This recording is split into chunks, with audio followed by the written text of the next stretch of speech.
The morning started like any other in the great council chambers. Ambassador Vexhai walked through the long halls with his usual confident steps. His blue skin shimmered under the bright lights, and his forearms moved in perfect rhythm as he reviewed the day's agenda on his datapad. The Galactic Council had been meeting for over 300 years. Representatives from 47 different worlds came together to make decisions for the galaxy. It was supposed to be a place of peace and wisdom. Today was going to be another routine session about trade agreements and cultural exchanges, but when Vexhai entered the main chamber, something felt wrong. The human section was empty, not just Ambassador Sarah Chun's seat, but all of them. The entire human delegation was gone. Their desks were clean, their personal items removed, their chairs pushed in neatly. It looked like they had never been there at all. Where are the humans? Vexhai asked his assistant, a nervous young Altarian with crystal-like features. Sir, they left during the night, the assistant whispered. All of them. Every human representative, every staff member, every guard. They packed their things and departed on their ships. Vexhai felt a strange chill run through his body. In 300 years of council history, no species had ever left without warning. There were procedures, formal announcements, long debates. You didn't just disappear. Other council members began to arrive, and word spread quickly. Councillor Thekmer, a large reptilian being from the Drakmor system, laughed when he heard the news. Good riddance, he said, his voice booming across the chamber. Those primitive warmongers finally realized they don't belong among civilized species. Many others nodded in agreement. The humans had been difficult lately. They always want to talk about military defense and security threats. They proposed building stronger fleets and training soldiers. They spoke of preparing for dangers that might come from unknown parts of space. The Council had voted against these ideas every time. War was ancient history. The galaxy was at peace. There was no need for weapons or armies or the barbaric thinking that humans seemed to love so much. They were holding us back, said Councillor Zarlin, her golden feathers rustling with satisfaction. Always talking about fighting and conflict. We are beyond such primitive behavior. The session began without the humans. Nobody seemed to miss them much. If anything, the mood was lighter. There were fewer arguments, fewer uncomfortable questions about defense spending or patrol routes, but Vexhai couldn't shake his unease. He had worked with Ambassador Chun for 5 years.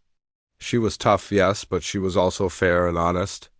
She cared deeply about peace, even if her methods seemed harsh to others. During a break, Vexhai accessed the security recordings from the previous night. What he saw made his blood run cold. The humans had moved with quiet efficiency. No shouting, no anger, no dramatic gestures. They simply packed their belongings, said polite goodbyes to the few staff members they encountered, and walked to their ships. Their faces showed disappointment, but also something else. Determination. The last recording was from the communication center. Admiral Sarah Chun stood alone, recording a final message. Her voice was calm but tired. To the members of the Galactic Council, she said, looking directly into the camera. We came to you 50 years ago with open hands and hopeful hearts. We offered our friendship, our knowledge, our protection. We believe that together we could build something greater than any of us could achieve alone. She paused, and for a moment her composure seemed to crack. We have watched as our warnings were ignored. We have seen our offers of help rejected. We have been called warmongers for wanting to prepare for threats that we know exist beyond the safe borders of Council space. You have made it clear that our way of thinking has no place in your vision of civilization. The Admiral straightened her uniform and looked directly into the camera again. We respect your choice. We will not force our presence where it is not wanted. We came in peace, we offered our friendship, and we shared our knowledge. Now we leave the same way we arrived, with dignity and hope for the future. She reached toward the controls, then stopped. We wish you well, Council members, we truly do. May your path lead to the peace you seek.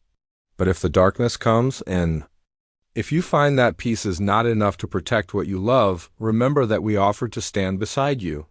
Remember that we tried. The message ended. The recording showed Chun walking away, her footsteps echoing in the empty corridor. Vexhai sat back in his chair, feeling sick. He had voted against human proposals many times. He had called their ideas too aggressive, too focused on conflict. But now, watching that message, he wondered if they had made a terrible mistake. The council session continued through the day. Trade agreements were approved quickly without human objections about security concerns. Cultural exchange programs were expanded without debates about proper screening procedures. Budget allocations for science and art were increased by cutting. The small defense fund that humans had fought to maintain, everyone seemed happy. The chamber filled with laughter and cheerful conversation.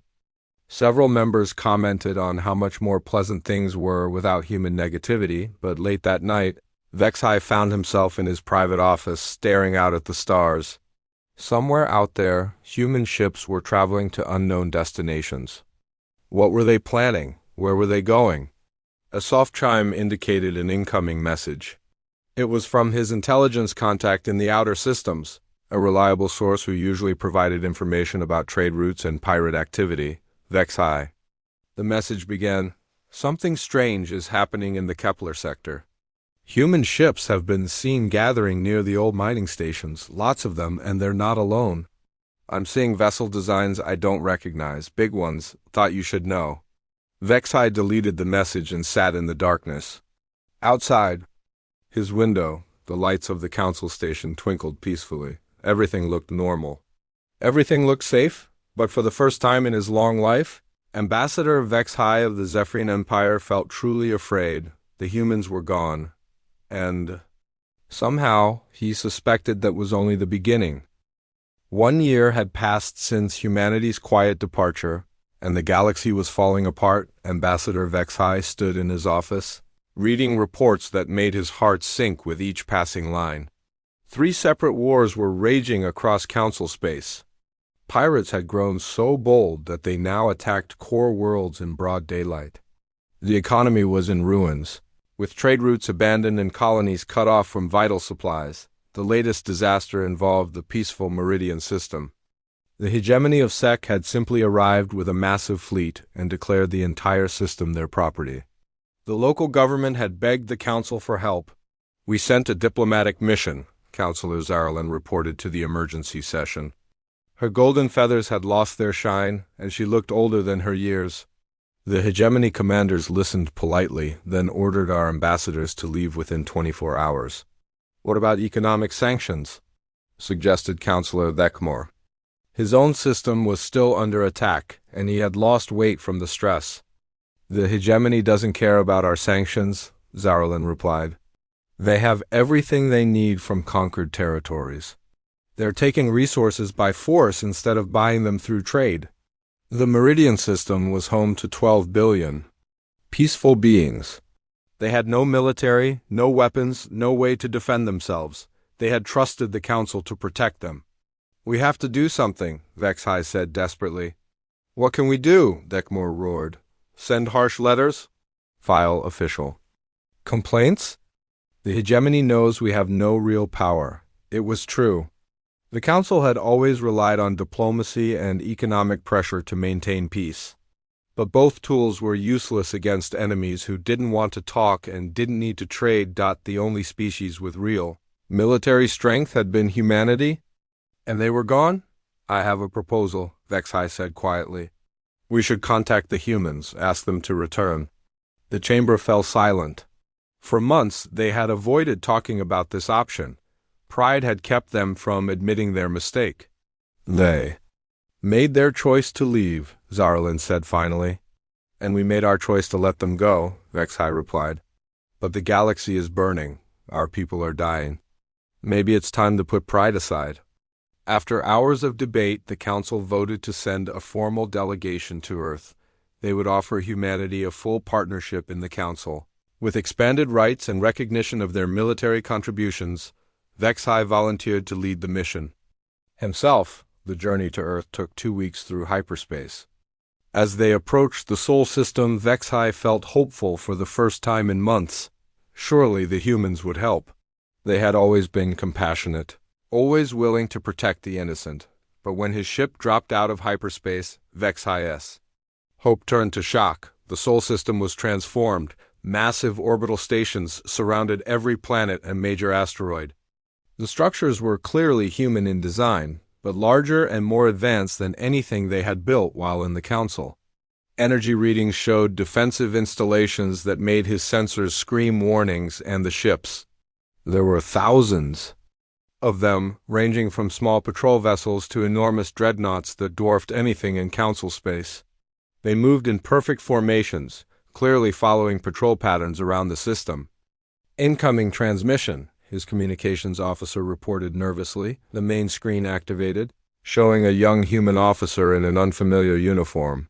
"Welcome to Sol System," the officer said politely. "This is Lieutenant Commander Hayes of the Terran Defense Force. Please state your business and maintain your current position while we verify your credentials." "Terran Defense Force?" Vexhai whispered. The humans had renamed their military and clearly expanded it beyond recognition. "This is Ambassador Vexhai of the Galactic Council," he announced formally. "We request an audience with your leadership on urgent matters of galactic security." There was a pause while the officer consulted with someone off-screen. "Please follow the escort vessels to Station Alpha 7, Hayes replied. "Admiral Chin will meet with you there." Two sleek destroyers appeared alongside Vexhai's ship, their weapons powered down but clearly visible. As they traveled toward the orbital station, Vexhai marveled at the construction around Earth. The humans had been busy. Very busy. Station Alpha 7 was larger than most Council space stations, with docking bays that could accommodate entire fleets. As Vexhai's shuttle approached, he saw ships of familiar human design alongside others that were completely unknown. Admiral Sarah Chun was waiting in the docking bay, accompanied by several officers in the same new uniforms. She looked exactly as Vexhai remembered, confident, professional, alert, but there was something different in her eyes, a distance that hadn't been there before. "Ambassador Vexhai," she said, extending her hand in the human gesture of greeting. "It's good to see you again." "Admiral Chun," Vexhai replied, taking her hand carefully with one of his 4 arms. "Though I see your rank has changed." "Many things have changed," Chun said simply. "Please, let's talk in private." She led him to a conference room with a large window overlooking Earth. The planet looked peaceful and blue, just as Vexhai remembered. But the orbital defenses told a different story. "The Council has sent me to offer you a formal invitation to return," Vexhai began.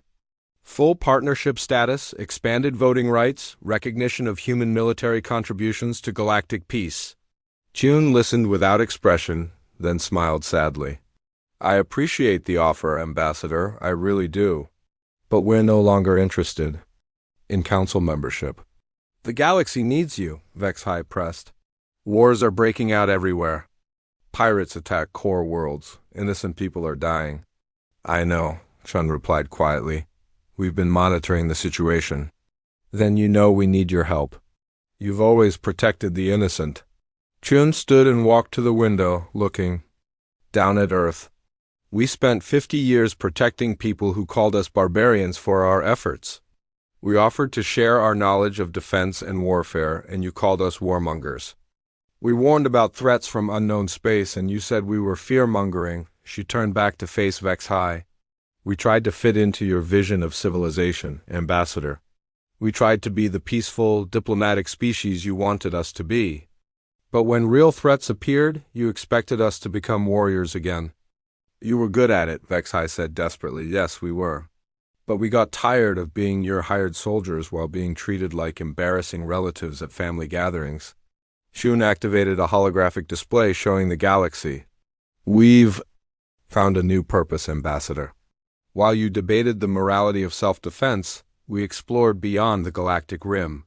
We found others out there, species that understand that strength and compassion can work together. Species that value courage as much as wisdom. Others?" Vexhai felt that familiar chill. "The universe is bigger than our little galaxy, Ambassador, much bigger. And not all of it is friendly. She manipulated the display, showing star patterns.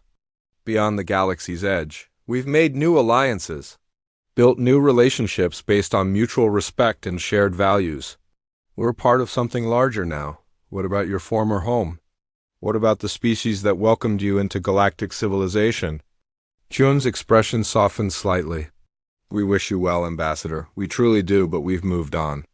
The Terran Colonial Alliance has work to do, and it doesn't involve cleaning up messes for people who don't want our help. The meeting ended politely, but firmly.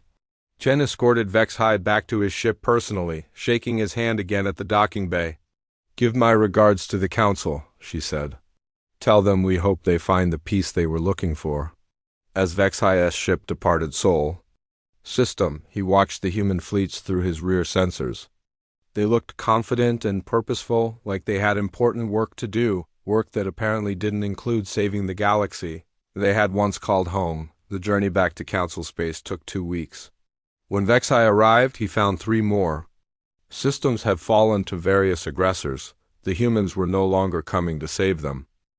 2 years after humanity's departure, the galaxy changed forever in a single day. Ambassador Vexhai was reviewing casualty reports from the latest conflicts when every first contact alarm in Council space began screaming at once. His communications board lit up with emergency signals from patrol stations, trade posts, and colony worlds across the galaxy. The messages were all the same. Massive fleets had appeared at the edge of Council territory. "Sir?" his assistant called out, her crystal features flickering with panic. "We're receiving simultaneous contact requests from 47 different locations. Ships are appearing everywhere." Vexhai activated the main display in his office. What he saw made his blood freeze. Enormous fleets hung in space at strategic points around the galaxy's rim. The ships were unlike anything in Council databases. Sleek, powerful vessels that radiated menace even while holding peaceful formations.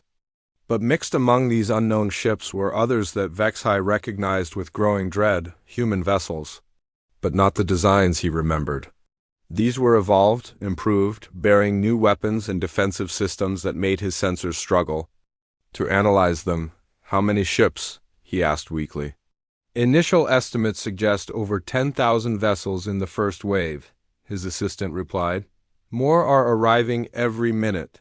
The communication system chimed with an incoming transmission on all frequencies. The signal was being broadcast to every inhabited world in the galaxy simultaneously. The main screen activated, showing a familiar face that made Vexhai's heart skip. Admiral Sarah Chun stood in what appeared to be the command center of a massive starship, but her uniform was different again, more elaborate, with insignia that suggested even higher rank than before. Behind her, Vexhai could see beings of species he had never encountered, all wearing similar uniforms. "Citizens of the galaxy," Chun began, her voice calm but carrying absolute authority. "I am Fleet Admiral Sarah Chun of the Terran Colonial Alliance. We come to you today not as conquerors but as liberators." She paused, allowing her words to sink in across thousands of worlds. "For 2 years, we have watched as your civilization has torn itself apart. We have observed wars between species that once lived in peace. We have seen pirates and raiders destroy the trade routes that once connected your worlds. We have witnessed the strong prey upon the weak while those with power did nothing to stop them." The camera pulled back, revealing the command center more clearly. Beings of at least a dozen different species worked at various stations, all moving with the confident efficiency of a well-trained military force. The Galactic Council has failed in its primary duty to protect the innocent and maintain peace. Through weakness disguised as wisdom, through inaction disguised as diplomacy, you have allowed chaos to consume the galaxy. Vexhai felt sick. Every word was true, but hearing it stated so bluntly was like being struck. "We offer you an alternative," Chun continued. "The Terran Colonial Alliance represents 37 species from beyond your galaxy's borders. We are united not by shared genetics or common origins, but by shared values. We believe that strength serves justice. We believe that those who can protect others have a duty to do so. We believe that peace is not the absence of conflict, but the presence of justice. She stepped closer to the camera, her expression becoming more intense. We learned these values from our time among you. Humanity spent 50 years trying to serve as your guardians, your protectors, your military arm. You called us warmongers for our efforts. You rejected our warnings about threats from unknown space. You made it clear that our way of thinking had no place in your civilization. The pain in her voice was unmistakable now. So we left. We found others who understood what we understood, that without the willingness to fight for what is right, all the diplomacy in the universe is meaningless. The scene shifted to show massive construction projects in space, orbital shipyards, training facilities, research stations that dwarfed anything the Council had ever built. While you debated the morality of self-defense, we built something greater. An alliance of species willing to stand against the darkness. An alliance that values both wisdom and strength, both compassion and courage. The image returned to Chun's face. We now offer membership in this alliance to any species that proves worthy, but the age of the Galactic Council is over. You have 72 hours to dissolve your government and allow individual worlds to choose their own path. Some may join us if they demonstrate the values we seek. Others may remain neutral and trade with us as friends. But the weak leadership that has brought chaos to this galaxy will end. Vexhi's assistant was monitoring communication channels across the galaxy. Sir, she whispered, Council fleets are mobilizing. They're preparing to fight. On screen, Chun seemed to hear the same reports. To those who would resist this change through force of arms, know this. We have studied your tactics, your weaknesses, your capabilities for 50 years. We know every ship class in your fleets, every defensive position in your territory, every diplomatic trick in your arsenal. Humanity learned all of this during our decades of service to you. The camera pulled back again, showing the vast command center with its alien crew members working calmly at their stations. We do not wish to destroy you. We wish to free you from the failed leadership that has brought you to this crisis. But we will not allow that leadership to drag innocent worlds into a hopeless war. She straightened her uniform and looked directly into the camera with the expression Vexhi remembered from 100 diplomatic meetings. You have 72 hours. Choose wisely. The transmission ended, leaving the galaxy in stunned silence. Within minutes, the Council's emergency session was in chaos. Every member was shouting at once, some demanding immediate military action, others calling for surrender, still others proposing desperate diplomatic solutions. We must negotiate, Councillor Zarelin insisted. There has to be a peaceful solution. Negotiate. With what leverage? Decamore roared. They have the largest fleet in galactic history, and they know all our military secrets. We could offer them complete autonomy for human space, someone suggested. They don't want human space, Vexhi sighed quietly. They want to remake the entire galaxy in their image. The debate raged for hours while reports flooded in from across Council territory. The Alliance fleets were not attacking, but they were positioning themselves at every strategic point. Any attempt at military resistance would face overwhelming firepower. More disturbing were the reports from individual worlds. Many were already sending messages to the Alliance asking about membership requirements. The promise of protection from pirates and raiders was appealing to populations that had suffered under Council weakness. Sir, Vexhi's assistant interrupted. The session. We're receiving a private communication addressed to you specifically. The transmission showed a human officer Vexhi didn't recognize, younger than Chun but wearing similar high-ranking insignia. Ambassador Vexhi, the officer said. Fleet Admiral Chun has asked me to extend a personal invitation. She remembers your efforts to find diplomatic solutions during the current crisis. If you would like to see what we have built, she would welcome you aboard our flagship. Vexhi looked around the chaotic council chamber. Beings who had once worked together were now screaming at each other, paralyzed by fear and indecision. Tell the Fleet Admiral I accept her invitation, he said quietly. As his shuttle approached the Alliance flagship 12 hours later, Vexhai marveled at its size.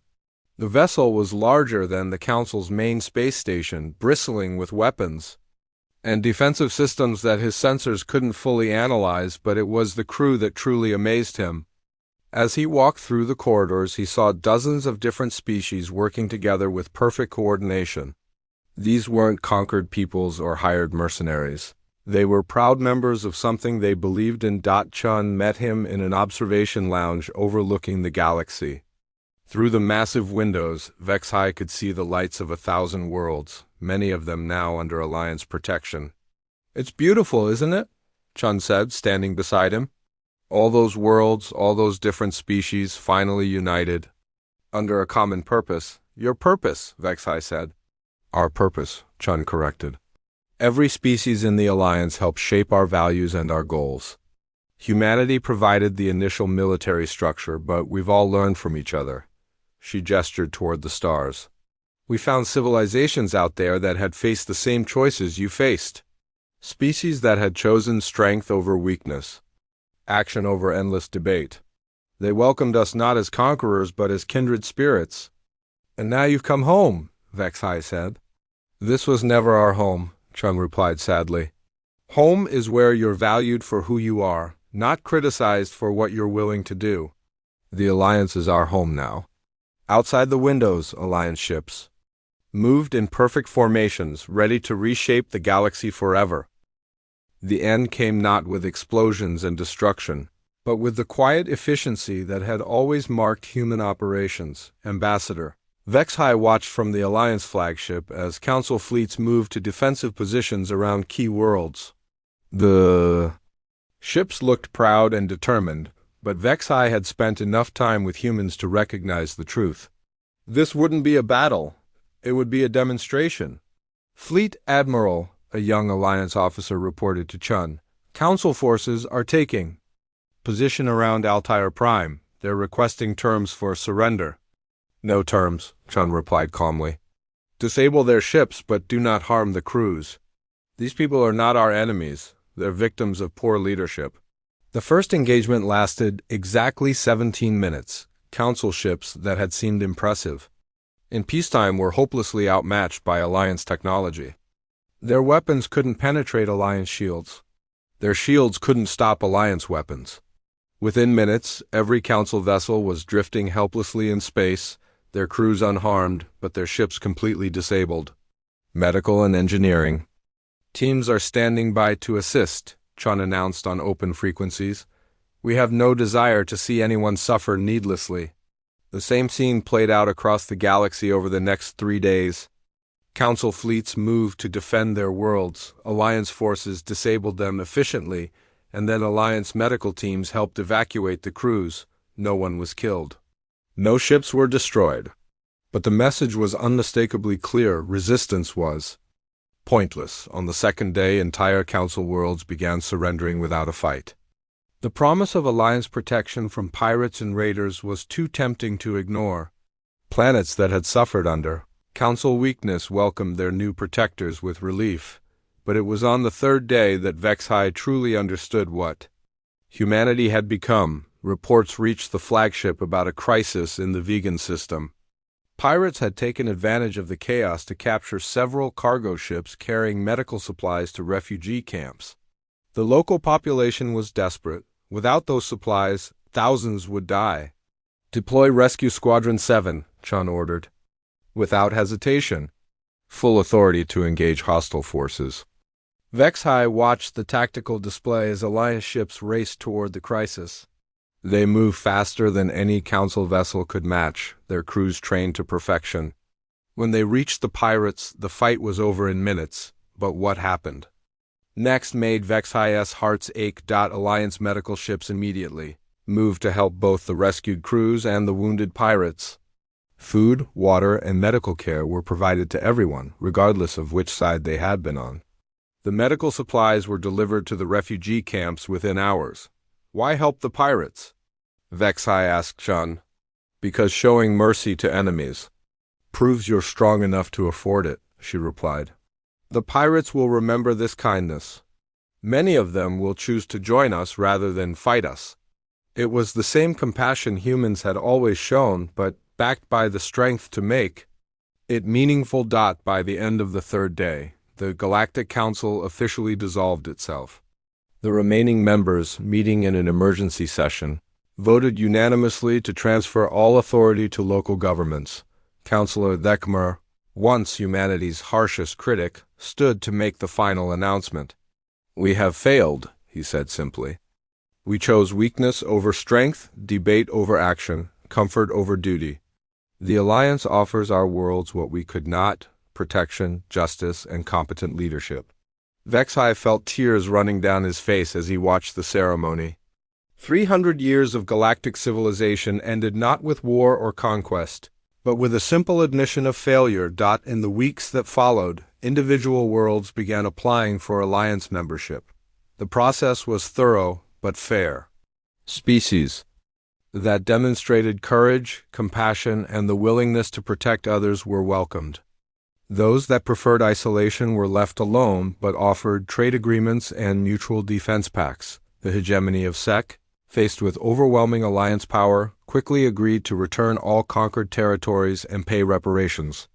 The Silicon mines retreated to their core systems. Pirates across the galaxy either surrendered or fled to distant, lawless regions. Peace returned to the galaxy, but it was a different kind of peace than before. This peace was built on strength rather than hope, on justice rather than mere diplomacy. Vexhai found himself appointed as a liaison between former Council worlds and the Alliance. It was strange working for humanity again after they had left. But he gradually understood that he wasn't working for humanity alone anymore. He was working for the ideals that humanity had always represented. Months later, he stood on the observation deck of an Alliance station watching as relief supplies were distributed to refugees from one of the recent conflicts. Human crews worked alongside dozens of other species, all united in the simple goal of helping those in need. A young human medic was treating injured civilians, including several former Council officials who had been caught in the fighting. She worked with the same gentle efficiency Vexhai remembered from decades of human medical personnel. One of the injured officials was Councillor Thekmer, who had lost his arm in the final battle. As the medic carefully adjusted his bandages, he looked up at her with confusion. "Why?" he asked quietly. "After everything we said about your people, everything we did to push you away, why are you helping us?" The medic smiled with tired but genuine warmth. "Because that's who we are," she said simply. "It's who we've always been. We just finally found others who understood that strength and compassion aren't opposites, they're partners." She finished her work and moved on to the next patient, leaving Thekmer staring after her with something like wonder in his eyes. Later that day, Vexhai received a personal message from Fleet Admiral Chun. She was aboard an exploration vessel, heading beyond the galaxy's edge on a mission to contact new civilizations. "The Alliance is growing," she reported. "We found 17 more species that share our values. The universe is vast, Vexhai, and there's so much work to do." She paused, and her expression became thoughtful. "Sometimes I wonder what would have happened if the Council had listened to our warnings.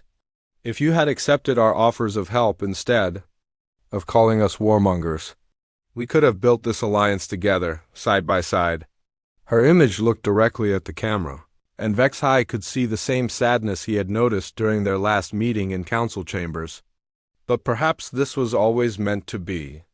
Perhaps we needed to leave in order to find our true purpose. The galaxy is safe now, protected by beings who understand that peace without strength is just another word for surrender. The message ended, with Chin's ship disappearing into hyperspace, carrying humanity and their allies toward new horizons and new challenges. Vexhai remained at the observation port long after the message ended, watching Alliance ships patrol the trade routes that were once again safe for peaceful travelers. The stars looked the same as they always had, but everything else had changed. On his desk was a memorial plaque that had been installed on every Alliance station. The inscription was simple but powerful. "To those who stayed behind, we never forgot what you taught us about who we wanted to become." Below the text was a longer message in smaller letters. The greatest tragedy is not that the strong sometimes fail to protect the weak, but that the weak sometimes refuse to be protected by the strong. Let this memorial remind us that wisdom and courage must work together, for alone neither is enough to build a lasting peace. As Vexhai read the words for the 100th time, he finally understood the true cost of the Council's mistakes. They hadn't just lost humanity as military protectors. They had lost them as teachers, as friends, as the moral center that had held their civilization together. The humans had offered to share the burden of protecting the galaxy. Instead, the Council had demanded that they bear it alone while being criticized for their efforts. Now humanity was gone, taking their strength and their wisdom to species that appreciated both. The galaxy was safer than it had been in years, but it was also emptier. The beings who had once called themselves the Guardians of Galactic Peace had learned too late what guardianship really meant. In the end, humanity had kept their promise. They had protected the innocent and maintained the peace. They had just chosen to do it on their own terms, with allies who valued their sacrifice instead of condemning it. The galaxy had learned its lesson. But for Vexhai and many others, that lesson had come too late to matter.